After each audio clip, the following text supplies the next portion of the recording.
Take out all cookies and puffs from the boxes.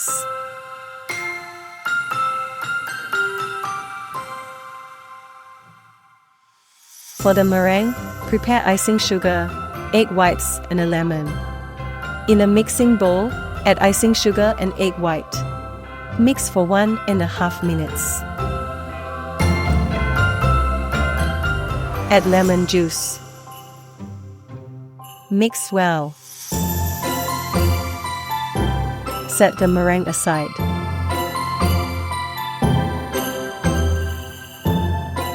Build the main body of the house by placing the 4 walls perpendicular to the base. Pipe the meringue along the edges to connect the pieces.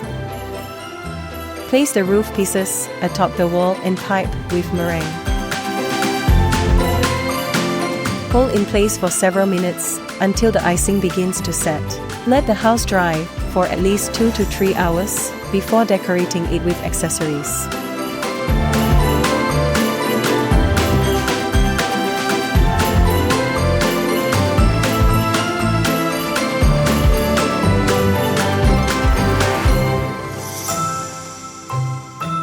Share your final masterpiece on social media and hashtag my Shangri-La and Shangri-La SG.